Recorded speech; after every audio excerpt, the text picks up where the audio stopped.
Bienvenidos todas y todos a esta, perdón, a esta actividad, esta nueva actividad de la serie de webinarios en gestión del riesgo, organizados por la Maestría en Gestión del Riesgo en Desastres y Atención de Emergencias de la Universidad de Costa Rica. Esta serie de webinarios está enmarcada en el proyecto ED 2878, Capacitación Continua en Gestión del Riesgo, inscrita en Vicerrectoría de Acción Social. En este momento le voy a ceder la palabra a la máster Katia Medina, quien es la encargada de introducir la charla y presentar a don Guillermo. Entonces le cedo la palabra a Katia. Bienvenidos nuevamente. Muy buenas tardes. El día de hoy estaremos compartiendo el tema la erupción del Irazú de 1963-1965, un ejemplo de riesgo intensivo y sistémico que va a ser impartida por el doctor Guillermo Alvarado Indune, quien es doctor en profesor de la maestría de la Universidad de Costa Rica, funcionario de la Comisión Nacional de Prevención de Riesgos y Atención de Emergencias, miembro de la Academia de Geografía e Historia y de la Academia Nacional de Ciencias.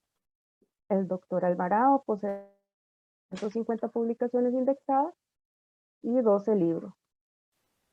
Es en vulcanología. Para comentarles la metodología posterior a que el doctor Alvarado finalice su disertación, vamos a tener un periodo de preguntas, las cuales pueden poner en el chat. Muchísimas gracias. Bueno, muy buenas tardes. ¿El audio se escucha bien, sí?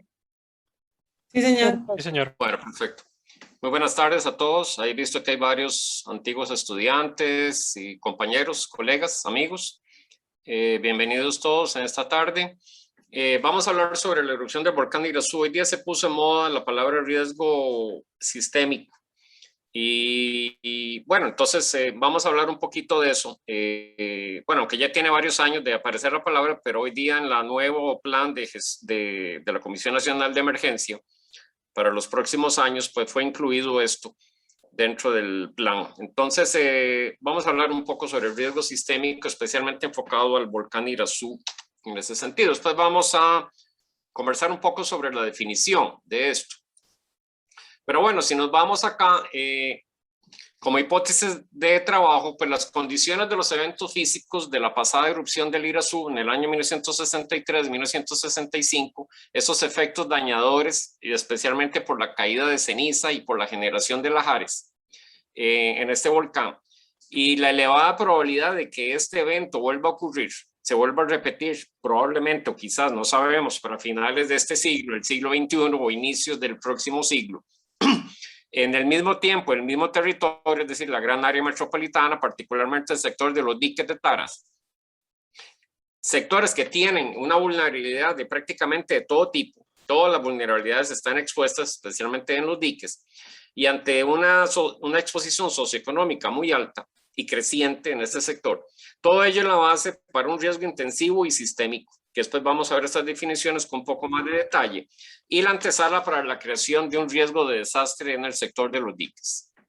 También vamos a ver durante la charla cómo el desarrollo de la erupción del volcán Irazú del año 1963-1965 tiene varios paralelismos con la actual pandemia también. Entonces, resulta interesante en ese sentido hacer algunos paralelismos. Bueno, ¿qué sabemos de la erupción del volcán Irazú? Bueno, desde el punto de vista histórico, el volcán Irazú tuvo una actividad bastante fuerte en 1723. Después de ahí hay una pausa prolongada con erupciones dudosas, bastante dudosas al grado que ya fueron excluidas por lo menos del catálogo nacional. Y aparece nuevamente la actividad del volcán Irazú sin ninguna duda en el siglo XX, en 1917 al 21, 1924, 28, 30, 33, 39, 40 y la última importante en el 62 al 65. Es decir, con una ocurrencia entre 3 y 22 años. Las erupciones del siglo XIX, como lo dije, son en extremo dudosas y al menos desde el punto de vista prehistórico, en los últimos 2600 años, ocurrieron 8 erupciones importantes. Que hoy día se están estudiando con más detalle y eso va a ser motivo para otra charla que daré en el Colegio de Geólogos. No ahora, no vamos a tratar esto sobre los nuevos resultados que estamos encontrando, un grupo multidisciplinario y multiinstitucional que estamos trabajando en el volcán Irazú. desde hace ya por lo menos unos 3 años. Bueno, la erupción, ya para entrar en el tema de la erupción del volcán Irazú, en el año 1962-65, pues la erupción se inició, o la actividad más bien se inició el 9 de agosto de 1962, aunque ya propiamente ya la actividad más fuerte de cenizas dio inicio en enero del año 63. La gente recuerda mucho la fecha de marzo de 1963, el 13 de marzo de 1963, porque en parte correspondió con la venida del presidente Kennedy, que acá lo vemos estrechando la mano con el presidente de entonces, Francisco Orich. Entonces la gente asocia mucho la actividad del volcán Irazú con la venida del presidente Kennedy, y esto particularmente porque los niños de escuela salieron a recibirlo en el Paseo Colón y ahí tuvieron el primer encuentro con la caída de cenizas, y por eso quedó en la memoria, en el registro histórico de las personas, pues esta actividad. La actividad finaliza el 13 de febrero del año 1965, después de 30 meses de más o menos continua erupción. La erupción del volcán Irazú fue prácticamente una de las primeras erupciones, si no la primera gran erupción turística, digamos, en lo que es el continente americano. Recibió el Instituto Costarricense de Turismo, que se había creado en 1955, si no me equivoco, fomentó en buena medida que la gente viniera, que esto lo viera como un efecto positivo, es decir, que no lo tomáramos como solo la parte negativa, sino también un efecto positivo de poder visitar el volcán en plena erupción. Al grado que era increíble ver cómo la gente se acercaba al propio borde. Vean aquí, esta gran erupción acá del volcán Irazú, y aquí la gente en el propio borde del cráter, o aquí la gente con saco y corbata a la par del borde del cráter de hoy día, donde es el mirador, viendo la erupción. Algunos más precavidos se guardaban cierta distancia de unos 300, 400 metros, pero los más arriesgados llegaban hasta el propio borde del cráter. La National Geographic sacó incluso un artículo dedicado al volcán Irazú y a Costa Rica durante ese entonces, en 1965, debido a que fue un volcán bastante famoso. En ese momento, pues Costa Rica se enfrentaba a la primera gran crisis volcánica verdadera, y no había experiencia, no solo en Costa Rica, sino a nivel mundial. Y entonces ahí pues nacen lo que llamaríamos los soldados ante la crisis volcánica, al igual que hoy, que la gente no tenía experiencia, los actuales médicos y enfermeros no tenían una experiencia en lo que era una pandemia, porque la pandemia anterior había sido, bueno, en términos generales no ha habido algunas más pequeñas, pero la pandemia más grande había sido hace un siglo. Pues también aquí nacieron los primeros soldados que afrontaron esta crisis volcánica. Ahí se crea el primer observatorio volcanológico de América Central en 1964, que fue construido por el Instituto Costarricense de Electricidad en el borde del cráter del volcán Irazú. Se crea la Oficina de Control de Ríos por parte del ICE en 1964. De ahí nace la Oficina de Defensa Civil y posteriormente la Comisión Nacional de Emergencias hasta el día de hoy. Se forma un grupo de profesionales para atender la emergencia. Como era una emergencia, se crea un grupo de profesionales, de ingenieros y geólogos para afrontar esta crisis de la cual no había experiencia. El ingeniero Jorge Manuel Dengo fue designado como el ministro del volcán. La crisis era tal que generaron un ministerio particular, informal, donde era el ministerio del volcán, o el ministro del volcán, donde era cargo el ingeniero Jorge Manuel Dengo. Y se tiene la visita de profesionales foráneos para aconsejar a los locales, como Roy Morimoto, Murata, Waldron, etcétera. Vinieron varios científicos a tener esa experiencia, donde tampoco ellos en realidad sabían qué hacer ante esta crisis. ¿Ok? Dentro de los principales efectos de la actividad del volcán tenemos la agricultura y la ganadería. Recordemos que en ese momento Costa Rica dependía muy plenamente del café, principalmente la agricultura y la ganadería, pero particularmente el café. Alrededor de 498 kilómetros cuadrados de tierra fueron dañados, y de ellos 398 de pastos y 4,8 kilómetros de hortaliza. El 25% de las fincas de café a nivel de la gran área metropolitana fueron afectadas. La generación de la ceniza favoreció la promulgación de ciertas plagas, como la del minador del café o la arañita roja, que comenzaron a atacar el café también. No solo el café era afectado por las cenizas, sino que también habían plagas que más bien explotaron durante esta actividad. Y durante los primeros días se movilizaron alrededor de unas 7,000 cabezas de ganado. Tuvieron que movilizarse debido a la gran cantidad de ceniza que caía principalmente en 10 kilómetros a la red. Bueno, otros efectos acá es la ceniza comenzó a caer en forma copiosa en el Valle Central y se generaron los primeros efectos especialmente en las vías pulmonares y los ojos, como conjuntivitis aguda, irritación nasal, bronquitis. No se dio silicosis porque la ceniza no tenía gran cantidad de sílice libre, pero sí se dieron otros efectos ahí permanentes durante estos 30 meses. Y aquí vemos las primeras mascarillas de baja tecnología que simplemente eran bolsas plásticas. O cuando las mujeres usaban para ir a misa los pañuelos, justamente para ir a misa, pues ahí tenían también manera de cómo protegerse en este sentido. Tenemos las primeras mascarillas que hoy día son obligatorias en nuestro medio, pues ese entonces también comienzan a aparecer. Y bueno, al igual que en la pandemia hubo gente muy afectada, el 49% de la población nacional fue afectada por la caída de cenizas.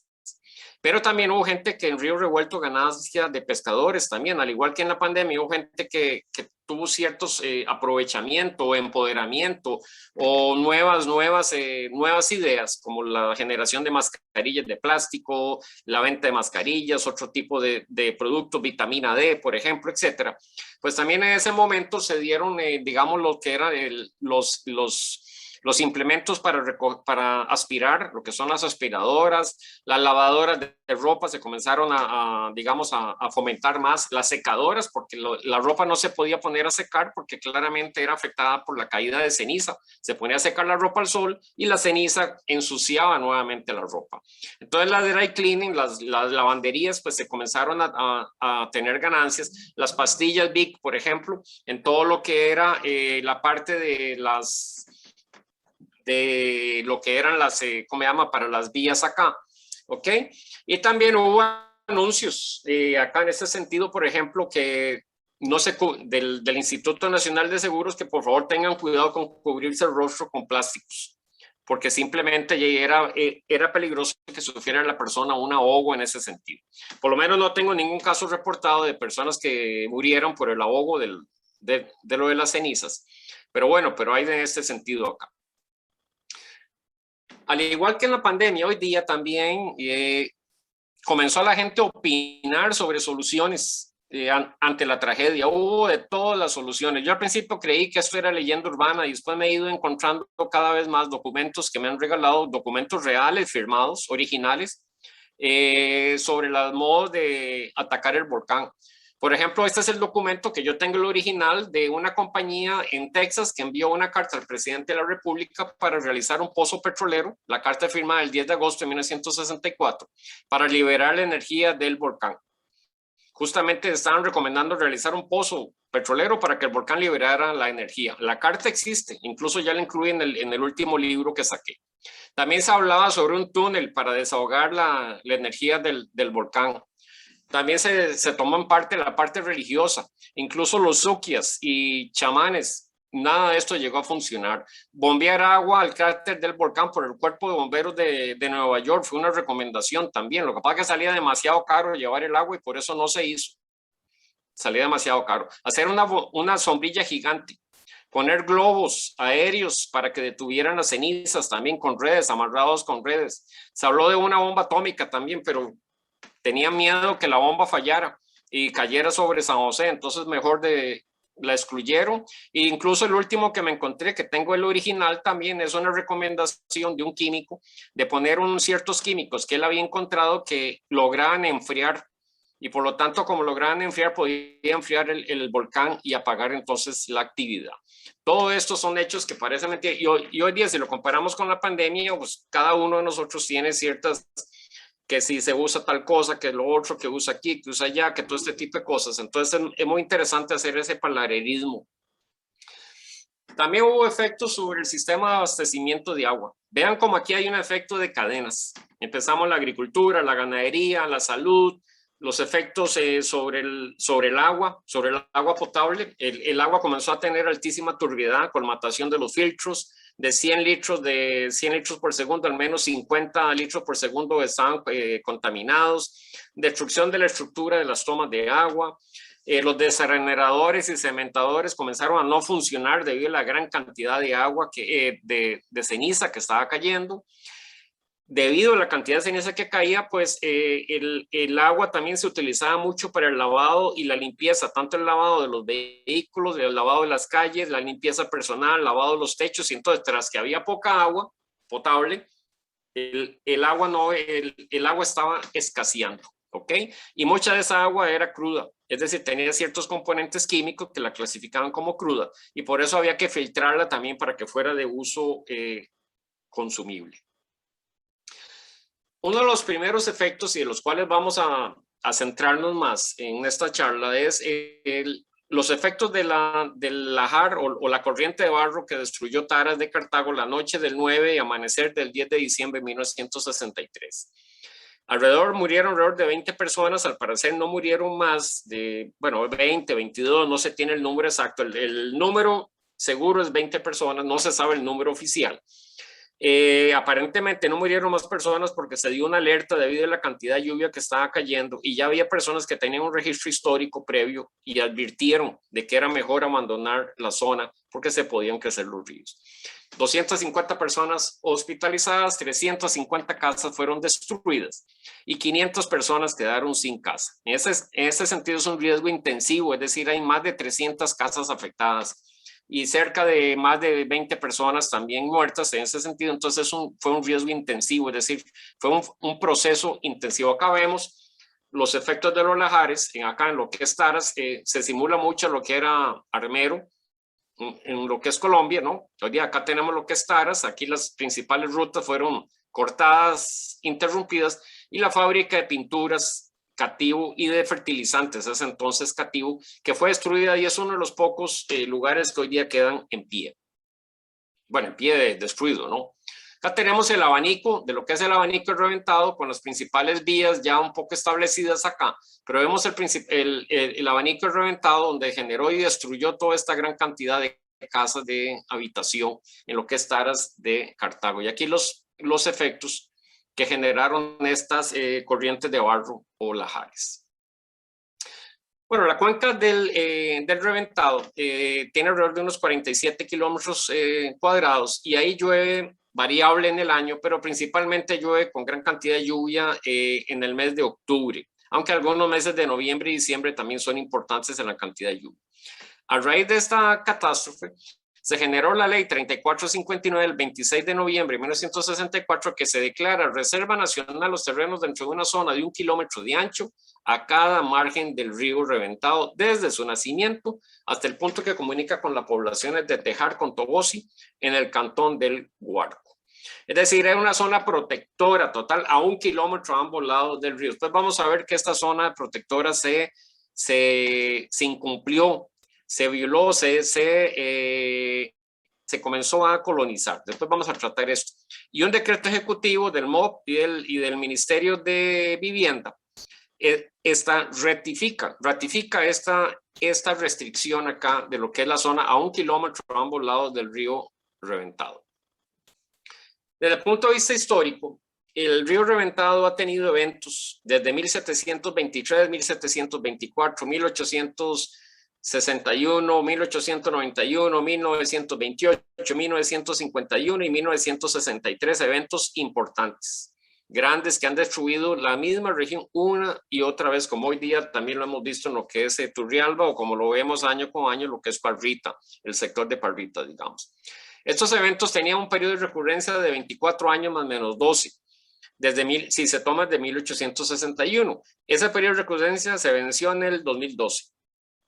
O de 50 años si se toma desde 1723 y el periodo de recurrencia se venció en el 2015. Es decir, ya estamos post periodo de recurrencia de estos grandes eventos destructivos. Y después vamos a tocar esto. Y otra parte interesante es que estos eventos que afectaron Cartago, no todos fueron relacionados con la actividad del volcán Irazú, es decir, hubo eventos relacionados con lluvias muy intensas, pero no con actividad volcánica. Es decir, que en un futuro podría ocurrir perfectamente un evento similar, no relacionado con el volcanismo, sino simplemente con una lluvia muy intensa en corto tiempo. Bueno, aquí vemos lo que son los diques. Los diques son unas obras que se comenzaron a construir en 1964 y finalizaron en su mayoría en 1965. Algunos textos hablan de 1967, pero no he encontrado la documentación que lo compruebe. ¿Ok? Pero en tal caso se construyeron unos diques de protección desde el punto de vista ingenieril rápidamente para proteger a los poblados que no habían sido destruidos todavía por las inundaciones de los lajares. Estos diques fueron construidos, ¿ok? Como una zona de protección. En 1965 se culminaron, ya dijimos que había 1 kilómetro a ambos lados de zona donde era prohibido habitar, prohibido construir, prohibido desarrollar. Y sin embargo, ven esta imagen de 1921, donde los diques volvieron a ser colonizados. En este sector, ven aquí el grado de colonización, comparen el grado de colonización de los diques del 2005 al 2021. Estos diques fueron colonizados principalmente a partir de 1982. 1982, 1994 fue un periodo donde se colonizaron los diques y aunque se trataron de reubicar a varios pobladores, los pobladores que se reubicaban, algunos ocupaban los sitios que habían dejado esos pobladores de los diques. Es decir, simplemente lo hacían movilizar gente, pero otra gente ocupaba esas posiciones de los diques. Entonces ahora después vamos a retomar eso, en el tema un poco más de detalle. Entonces varios estudios se han realizado sobre la percepción del riesgo. O sea, cómo ve la gente que vive en los diques de hectáreas. Y se puede tener presente que los primeros que invadieron la zona de los diques fueron pobladores de Cartago, que pese a ser locales, el 63% de los que hoy día están no conocían lo que ocurrió antes, es decir, no tienen un antecedente histórico. O sea, aunque son cartagineses, la mayoría de ellos no vivieron los efectos de las erupciones del volcán Irazú. A quienes habitan ahora el lugar de los diques son foráneos de Cartago, es decir, el 83% de los que habitan los diques ni siquiera son cartagineses, es decir, son foráneos en ese sentido. Cuando se les preguntó si consideraban que su lugar de habitación era seguro ante una inundación o avalancha, tan solo el 35% indicó que sí, y sin embargo, atribuían que estaban seguros porque estaban protegidos por los diques. Del mismo modo, cuando a los entrevistados se les preguntó si la comunidad estaba organizada en el caso de un desastre, el 77% respondió desconocer la forma en la cual están organizados y un 19% afirmó que no existe dicha organización. En esta zona existe un alto porcentaje de drogadicción, desempleo, delincuencia, etcétera.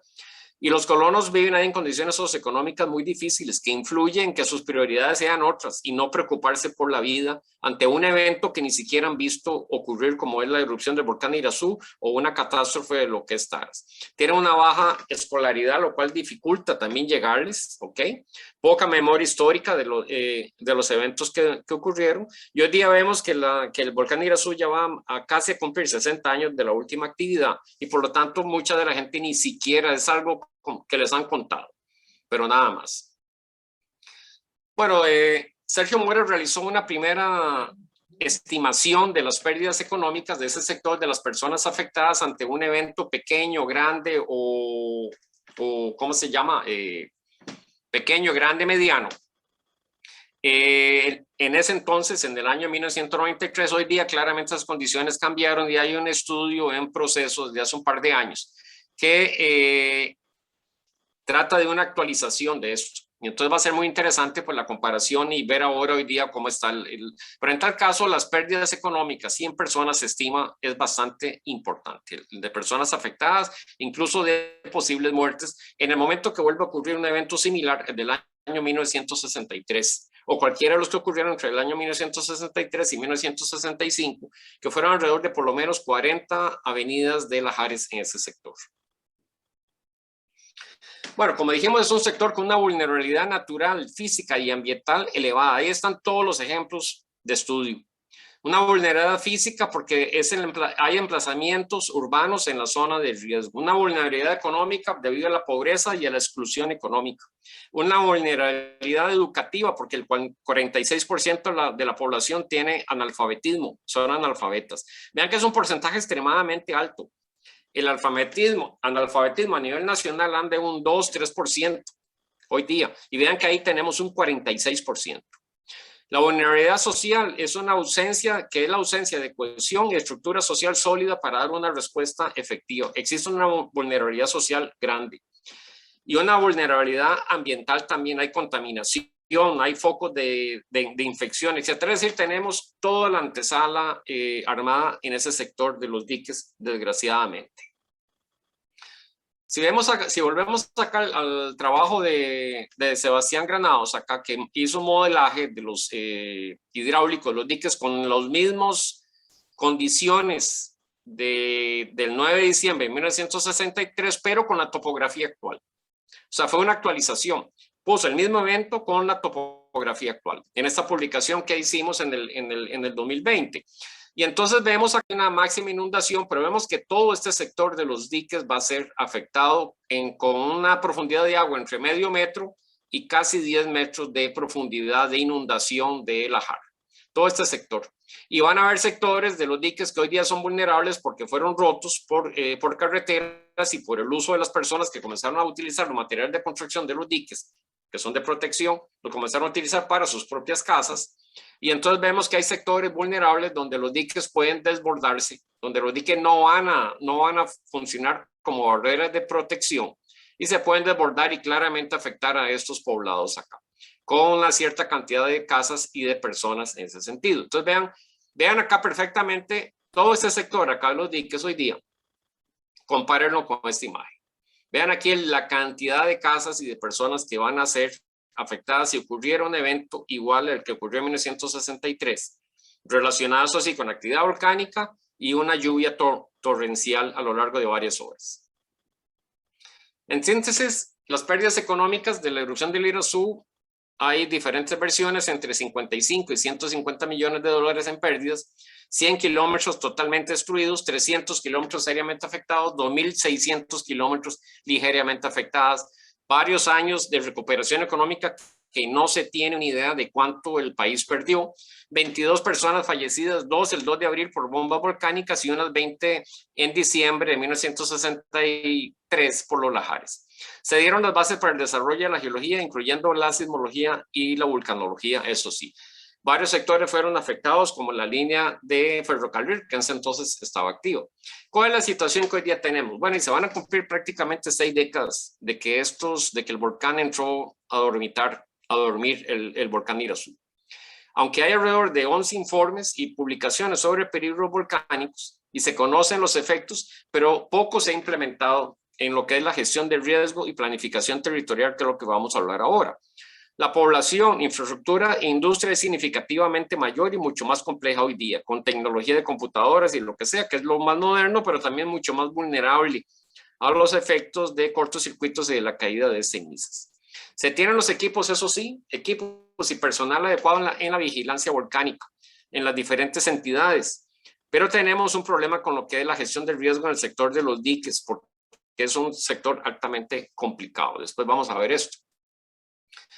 Bueno, se dieron cambios en la gestión del riesgo, desgraciadamente. La construcción de los diques a mediados de la década de 1960, junto con la reforestación que se dio en lo que hoy día es el Parque Prusia, anexado al Parque Volcán Irazú, la canalización de las aguas que se dieron y la ley para no colonizar los diques fueron medidas adecuadas en lo que hoy día se llama una gestión correctiva. ¿Qué es una gestión correctiva? Una gestión para reducir el riesgo. Y de una gestión prospectiva. ¿Por qué? Porque fue una gestión para evitar nuevos riesgos. O sea, la construcción de los diques y la reforestación fue en ese sentido avances muy, llamémosle para la época. Fueron avances bastante positivos en este sentido, una gestión correctiva y prospectiva. Quedando un riesgo residual muy bajo. Porque en el momento que se construyen los diques y se reforesta, pues las pérdidas después de estas acciones iban a ser bajas si se protegían los diques y si no se habitaban dentro de ellos. Esta condición se descuidó, como ya lo dijimos, a inicios de 1980. Aunque entre 1987 y 92 la Comisión Nacional de Emergencias y otras entidades trataron de realizar una gestión reactiva, es decir, una preparación y organización para la respuesta, además de una movilización de personas y un sistema de alerta temprana, por ser una sociedad extremadamente compleja, la de los diques, esto lo impidió que se mantuviera. Hoy día se dicen que en los diques viven alrededor de unas 100,000 personas, aunque el número no se conoce, el número oficial no se conoce, y estas personas viven bajo un riesgo cotidiano y sísmico muy alto en ese sentido, quitando también que viene entre los diques, que es el riesgo por inundación y por actividad volcánica. ¿Qué podemos esperar? Bueno, casi sin lugar a dudas, el volcán va a entrar en erupción. aunque no sabemos cuándo, hay dos posibles escenarios que se pueden esperar. Una erupción relativamente corta, es decir, una erupción pequeña con un índice de explosividad volcánica de 1 a 2, que son erupciones relativamente pequeñas, con efectos en los sectores cercanos. Estas erupciones son, por ejemplo, las de 1928, 1930, 1939, 40. O se podría esperar una erupción relativamente prolongada como la de 1917 y 21, pero con efectos bajos para ese entonces. Entonces, un escenario relativamente positivo, es decir, una erupción pequeñita de corta duración o de larga duración, pero con efectos muy restringidos. Lo otro sería más negativo, que sería esperar una erupción con un índice de explosividad de grado 3 o 4, prolongada, similar a la de 1723 o a la de 1963-1965. Aunque no existe un periodo de recurrencia para estas erupciones cortas, ni siquiera aproximado, en eso estamos trabajando. Espero ya dentro de unas semanas poder tener, cuando tengamos las dataciones de radiocarbono, las nuevas que están en este momento analizándose. Es posible que la próxima erupción ocurra dentro de algunas décadas. Y se puede iniciar con erupciones menores y cortas, o puede culminar con una erupción importante.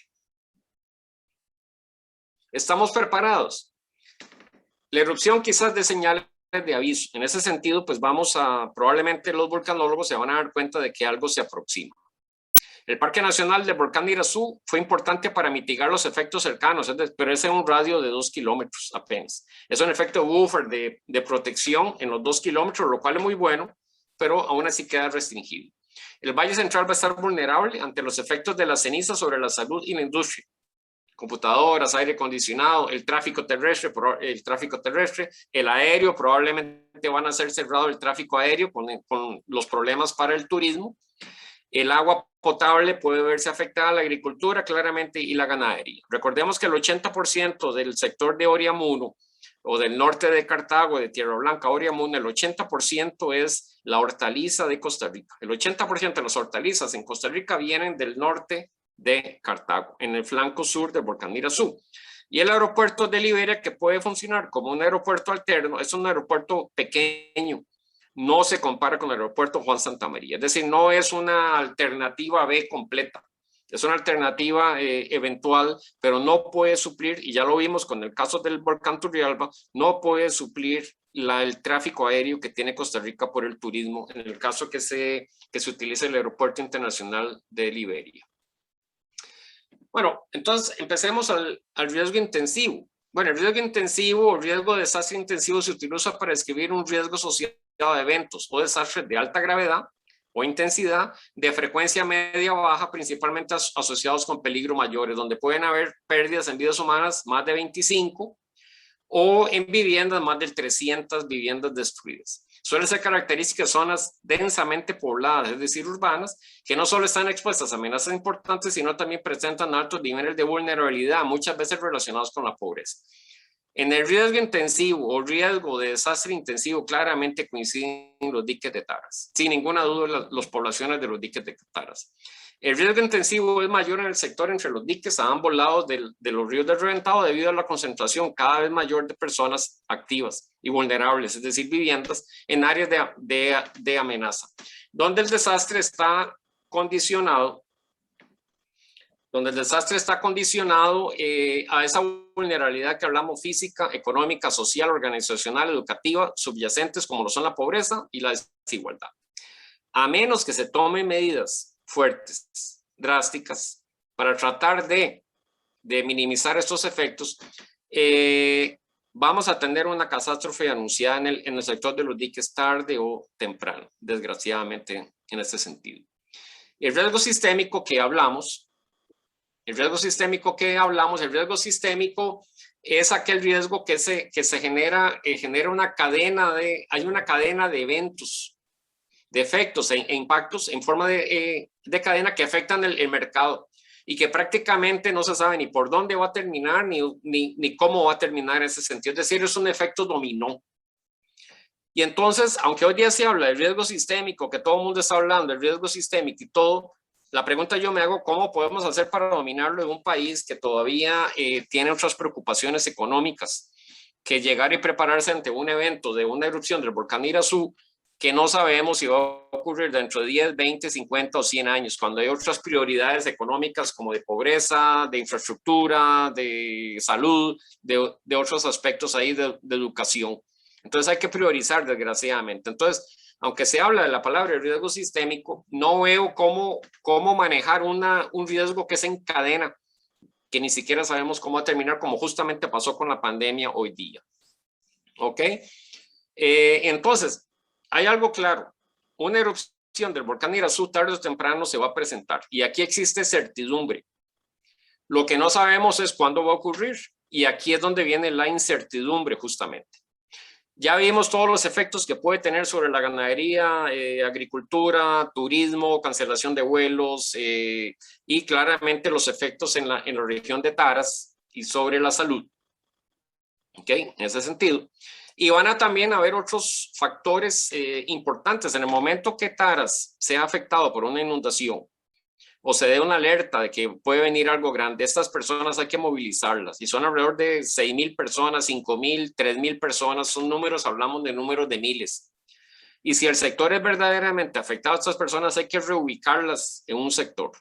Y eso no es nada fácil, reubicar a toda esta gran cantidad de población en ese sentido. Y eso es algo que se le está dejando al gobierno de turno, que está en ese momento en el turno, justamente. Eso lo que se ha ido es pateando la bola para adelante, justamente pateando la bola para adelante, teniendo claro que hay otras prioridades a nivel nacional. Y bueno, tenemos que esto puede verse disparado. En la cuenca alta del río Reventado podría ocurrir vulcanismo, podría ocurrir un terremoto o podrían ocurrir lluvias torrenciales. Y esto puede disparar un lajar sineruptivo, es decir, relacionado con la erupción, un lajar cosísmico, es decir, relacionado con los terremotos, o un lajar relacionado con las lluvias. Y claramente hay una serie de factores subyacentes del riesgo, como una gobernanza local deficiente, medios de vida precarios y vulnerables, falta de acceso a la transferencia del riesgo y a la protección social, seguros, por ejemplo. Y entonces esto nos da, todos estos factores de subyacentes de riesgo nos da un riesgo intensivo muy alto, grandes concentraciones de poblaciones vulnerables en un sector muy reducido, que tienen un riesgo cotidiano alto, inseguridad, enfermedades, delincuencia, drogas, accidentes, contaminación, falta de saneamiento, agua potable y una vulnerabilidad socioeconómica sumamente alta, pobreza extrema, analfabetismo, que ya dijimos, oportunidades limitadas de lo que son los seguros.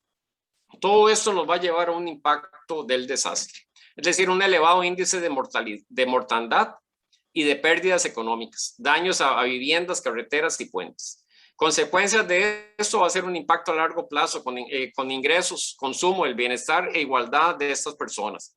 Van a haber albergues temporales, pérdidas totales, migración de las personas y el gobierno va a tener que dar una derogación económica en ese sentido para poder afrontar estos eventos.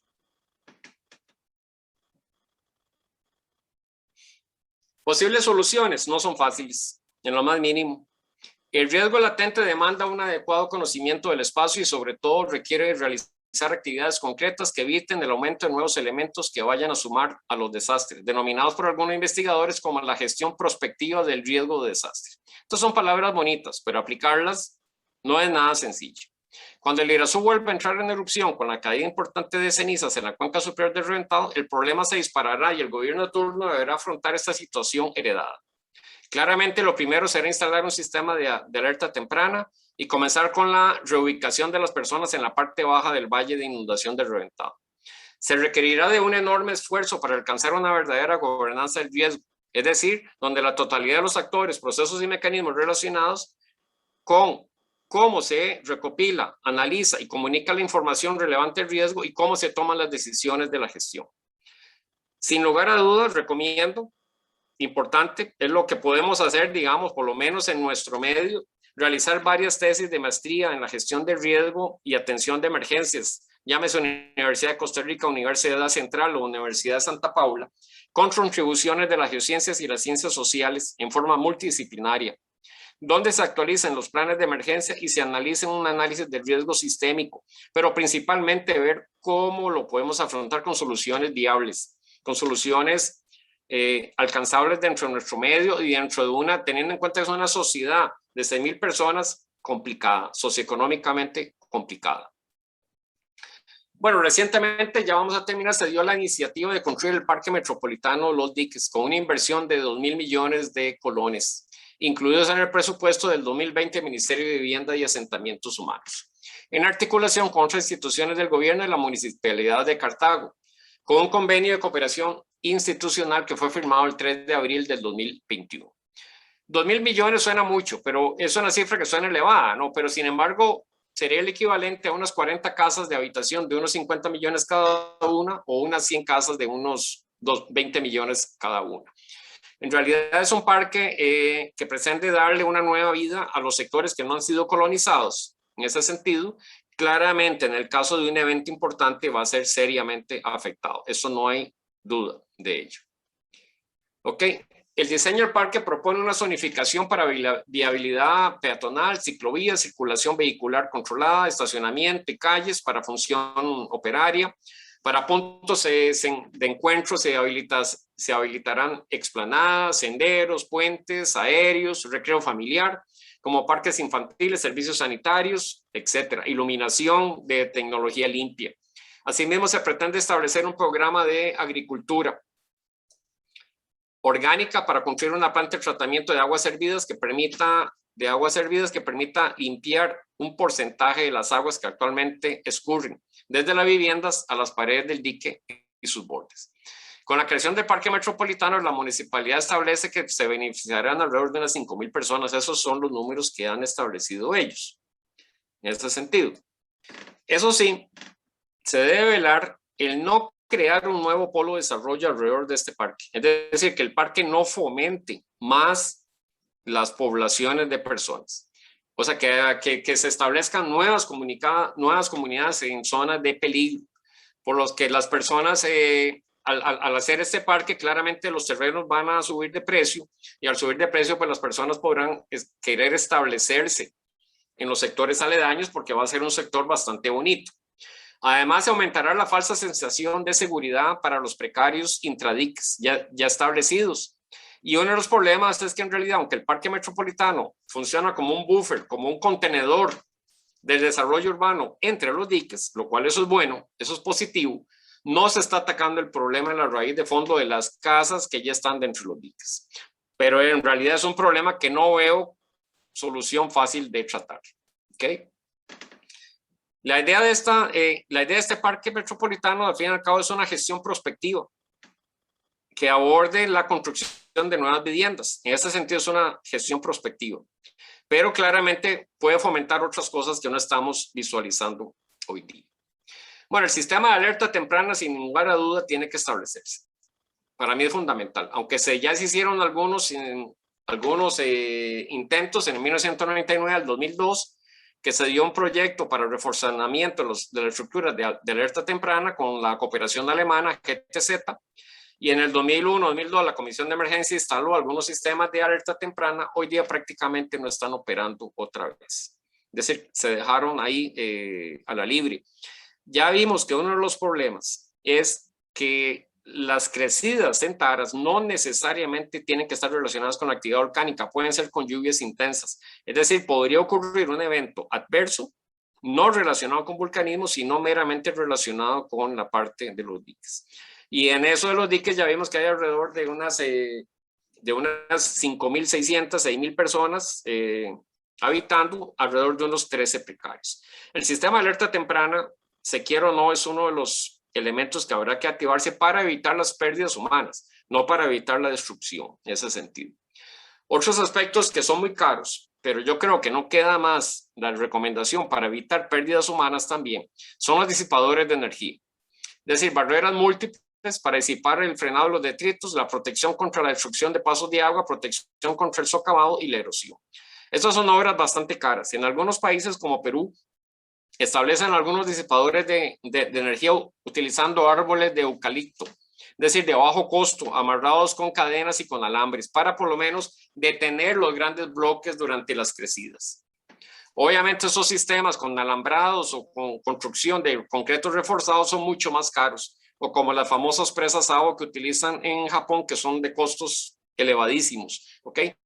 pero yo creo que para el caso del reventado, sin lugar a duda, habrá que ir pensando, y ya a corto plazo, la implementación de este tipo de obras, por lo menos para disipar la energía un poco de esos grandes bloques que pueden bajar en algún momento menos inesperado. Y bueno, eso era lo que les quería conversar. Acá tenemos lo que es la fábrica, lo que queda de la fábrica Cativo. La tenemos acá, la fábrica Cativo, en el momento de la destrucción, y hoy día acá, pues lo que queda aquí, este es un sitio que para mí debería establecerse como un sitio memorial, es decir, un sitio como un recordatorio de lo que ocurrió en ese momento, en la noche del 9 de diciembre de 1963, para que no se olvide dentro de esta memoria este evento que fue catastrófico y que con toda probabilidad va a ocurrir de nuevo. Eso era lo que quería conversarles un poco. Muchas gracias. Gracias, profesor Alvarado. Tenemos dos consultas en el chat. Una de ellas nos dice: el actual gobierno local de Cartago, a cargo de Mario Redondo, impulsa un proyecto de construcción de un área recreativa con anfiteatros, estructuras adentro del abanico aluvial. ¿Es prudente hacer una inversión de este tipo en una cuenca con estas características geomorfológicas, geológicas? La respuesta puede verse claramente no, pero el otro asunto es que si no se hace algo para tratar de evitar la expansión urbana, que esa es la idea del Parque Metropolitano de Cartago, tratar de paliar un poco con este expansionismo urbano que se está dejando dentro de los diques. Acuérdense que yo lo dije que los diques fueron invadidos ilegalmente en 1982, a partir de ahí ilegalmente fueron invadidos. Pero hay un problema acá, ahora no me acuerdo qué es, pero hay un estatuto internacional que dice que cuando hay personas en condiciones de pobreza extrema y no tienen agua potable o no tienen electricidad, pues hay que darles los servicios mínimos. Y entonces, el momento que yo les suplo de agua potable o de electricidad, ya estoy generando prácticamente que estas personas se estacionen ahí y que otras personas lleguen. O sea, es un efecto también dominó en ese sentido de comenzar a crear la zona. La parte de los diques claramente puede ser destruida. Ahora, no sabemos, todo este parque metropolitano puede ser destruido. Lo que pasa, no sabemos si va a ser dentro de 2 años o 3, o dentro de 100 años. ¿Ok? Lo que sí es, una de las ideas es justamente detener este desarrollo urbanístico. Pero claramente es una inversión que tarde o temprano se va a perder. Gracias. La siguiente pregunta dice: ¿se tiene seguridad de que el volcán va a volver a hacer erupción en cualquier momento? Además de la amplia evidencia del riesgo e impactos que se van a tener que afrontar, ¿qué elementos entran a colación para no hacer una gestión prospectiva por parte del municipio y de la CNE como ente rector y vinculante en el tema? Para no hacerla o para hacerla, ahí es donde viene, digamos, la parte, pero el problema, vamos a ver, si el volcán va a entrar en erupción, que es bastante probable, no es fácil decirle a la gente, mire, el volcán va a entrar, eso es algo que yo lo comunico mucho en clases. Uno puede decir, bueno, usted vive en una zona de riesgo, ok, perfecto. Tarde o temprano esa zona va a ser invadida por las cenizas. Bueno, resulta que el volcán ya tiene 60 años y no ha hecho nada. En esos 60 años ya hay varias generaciones que han vivido, han ganado y han muerto, digamos, han ganado dinero, han hecho sus medios económicos ahí y nacieron ahí. No es fácil que uno le diga, mire, váyase de su casa y dónde voy a tener los medios económicos para yo trasladarme. Es un problema. Es algo donde es un riesgo asumido, es lo que se denomina el riesgo asumido en este sentido. Es muy difícil manejar cuando ya las poblaciones se establecen en los sectores. Por eso los parques nacionales generaron un buen efecto buffer en este sentido, pero claro, eran apenas 2 kilómetros de extensión. Claramente lo que hay que pensar es en tesis, digamos, que piensen en agricultura o en ciertos efectos para proteger los cultivos, como digamos efectos de sombrillas, de digamos carpas plásticas para proteger los cultivos, tener lugares a donde guardar el ganado protegido de las cenizas y darle cierta alimentación clara y limpia. En este sentido, digamos, son efectos paliativos que se pueden establecer. Pero no es fácil en el caso de un volcán y especialmente cuando no sabemos cuándo va a ser la próxima erupción y las personas ya viven ahí. Gracias. La siguiente consulta nos dice: ¿sería acá volver a reforestar como en un inicio con el fin de sostener un poco en caso de una avalancha como la de 1963? Bueno, ya la zona está reforestada arriba, lo que es Prusia. fue reforestada con eucaliptos y pinos, que son especies de alto grado de crecimiento muy rápido. No eran las idóneas para la zona, porque generan suelos muy ácidos y también con un efecto de agua, de aislamiento de agua, tiene un efecto ahí particular de aislamiento de agua que impide la cierta generación de suelos adecuados. Pero fue la mejor opción de manera rápida para tratar de reforestar la cuenca. La cuenca hoy día está relativamente estable en ese sentido, ¿no? Reforestar más puede ser una opción, pero si tenemos una erupción fuerte, claramente los árboles tarde o temprano van a quedar dañados también en ese sentido. Entonces, para mí lo único que yo veo ante una población de 6,000 personas que viven en los diques, lo único que veo es generar estos disipadores de energía. De alguna manera, poco a poco, hacer algún estudio, o por lo menos hacer una propuesta de parte de la Escuela de Ingeniería Civil, de alguna de las universidades, evaluar económicamente cuánto costaría y con diferentes materiales para tener alguna idea y plantearlo como un proyecto. Acá tenemos un comentario que nos dice: los diques podría transformarse en una reserva forestal protegida, y la nos indica cada vez hay más personas, casas e infraestructura comercial en los diques. Que se complique y agrave la situación para la próxima erupción del Irazú. Este sector y el riesgo cada vez es mayor. Es una muerte anunciada. Posterior a este comentario tenemos una consulta. Solo Tara sería afectado, las comunidades sobre la ruta 219 no. No, me enfoqué en Taras por estar el tema del riesgo sistémico y riesgo intensivo, ¿no? Digamos, Taras es el ejemplo más crítico, ¿no? Hoy día estamos trabajando con ese grupo multidisciplinario y multiinstitucional en los peligros volcánicos del Irazú. Y sabemos, digamos, que varios otros sectores fueron afectados por los lajares. Por ejemplo, hubo gran cantidad de puentes, incluso que llegaron a ser afectados tan lejos como los Atillos.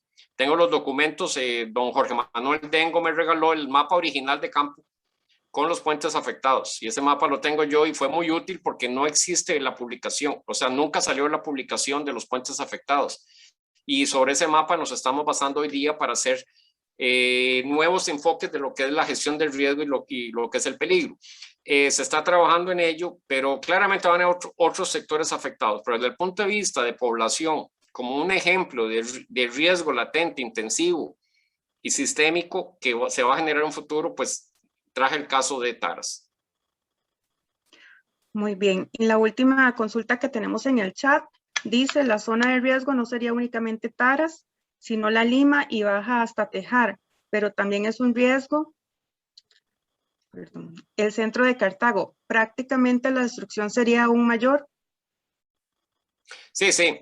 Si ven el mapa, cuando hablo de Taras es para no hablar de tanto nombre y todo eso, no, pero si vemos ahí el mapa, digamos, el que trabajó Sebastián Granados en la publicación que la trabajamos, claramente involucra a otros sectores. Ya vimos que los diques tienen sectores vulnerables laterales también, ¿no? Y sobre esos sectores va a haber desbordamiento. El otro sector que es bastante peligroso justamente es el sector del parque industrial, digamos. Todo va a estar en función del tamaño del evento. Eso hay que tenerlo claro, ¿no?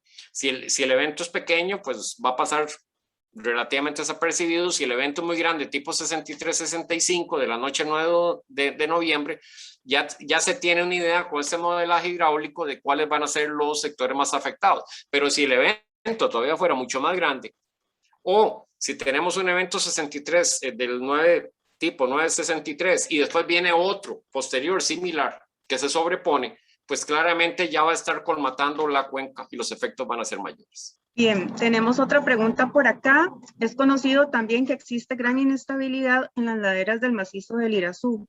¿Qué implicaciones tiene esta problemática en el escenario de riesgo? Esa inestabilidad se manejó mucho. Por cierto, se hizo un seminario en la Comisión Nacional de Emergencias de 1987 para tratar sobre la inestabilidad de estos deslizamientos. Llámese el deslizamiento de San Blas, de Banderillas, hay varios deslizamientos de Retes, hay varios deslizamientos ahí para arriba.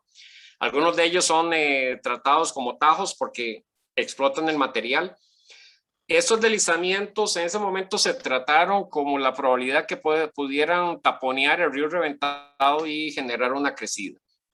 hasta el momento algunos casos de deslizamientos que han taponeado quebradas a nivel de Costa Rica pues, se han drenado de manera pacífica o por lo menos dan tiempo para poderlos investigar y ver cómo. También queda la pregunta si un sismo puede disparar algunos de estos deslizamientos y generar un lahar, especialmente si estamos en la temporada de lluvia, como pasó con lo que es Cinchona. Todos los terremotos de Cartago, históricos, ¿verdad? Que es lo que tenemos registro. Todos los terremotos de Cartago, ninguno hasta el momento ha generado lahares hacia el sector de Cartago. Entonces, históricamente no tenemos un evento. Eso no significa que no pueda ocurrir. Por eso vean que yo ahí en el diagrama que les puse lo de que los eventos podrían ser disparados por un terremoto, por una actividad volcánica o por unas lluvias intensas. Pero lo más probable fue lo que se dio en el 63, que fue actividad volcánica relacionada con un ciclo sísmico. También no les hablé que en Costa Rica hay un desastre natural cada 2 años, más o menos. Un desastre de índole natural cada 2 años, ¿no? De origen natural. Y si ese desastre de origen natural en alguna parte del país coincide con un evento, por ejemplo, con el de Taras o el volcán Irazú, obviamente esto va a generar todavía más pérdidas económicas a nivel nacional. Bien, nos preguntan por acá, ¿hay comunicación con las autoridades de Taras o existe comité local de emergencia? Esta documentación que estamos preparando, que es el documento sobre los peligros volcánicos del Irazú, se quiere presentar a las diferentes entidades. Es un documento, hasta el momento son de 330 páginas que llevamos escritas y yo creo que va a llegar por lo menos a unas 350 páginas por lo menos de documentación solo sobre los peligros volcánicos relacionados con el Irazú. Claramente se quieren comunicar, pero les digo, no es sencillo.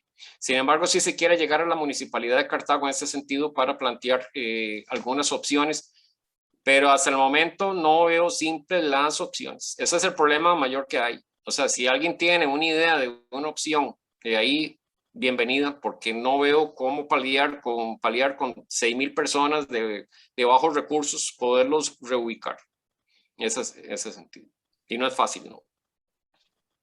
Bien, otra pregunta, ¿cuán informada está la población de los diques sobre lo que pasó en 1963, 1965 y lo que pasará en el futuro? Bueno, ya les comuniqué ahí en lo que es la percepción del riesgo. Originalmente el 60% de la población venía en Cartago, sin embargo muchos ya no conocían de lo que había pasado. Hoy día es menos del 30% de la población que sabe lo que ahí ocurrió, menos del 30%. Y si lo ven como una leyenda urbana, como algo que ocurrió hace mucho. Y nuevamente hay otras prioridades mayores en esos sectores de los diques, prioridades. Hay un riesgo cotidiano, lo que se denomina un riesgo cotidiano, diario, mucho más importante que pensar en un evento de estos que ni siquiera, si le preguntan a un geólogo no va a saber cuándo va a ocurrir. Bien, dice, el deslizamiento está tan amenazante en este sitio, ¿podría generar un evento similar al de los diques? Al del año 63, como les dije, ningún terremoto por lo menos ha generado un evento de este tipo tan grande. Y los deslizamientos grandes que ocurrieron en las antenas del Irazú de 25 millones de metros cúbicos, por ejemplo, generaron lahares y bueno, el deslizamiento se extendió por unos cuantos kilómetros, pero los lahares que llegaron hacia la parte baja de la cuenca prácticamente no generaron ningún efecto. Nuevamente, va a estar en función de si el deslizamiento ocurre en la temporada seca o relacionado con un temporal, lo cual varía las condiciones de humedad y de saturación de los suelos. Bien, ya no tenemos más preguntas por acá en el chat. Hay lo que nos dice, excelente presentación, Guillermo, te felicito, una exposición y presentación muy enriquecedora. Gracias también a la UCR por este espacio. Tenemos más preguntas, como les mencioné, entonces, Elena, te cedo la palabra. Muchas gracias, Katia.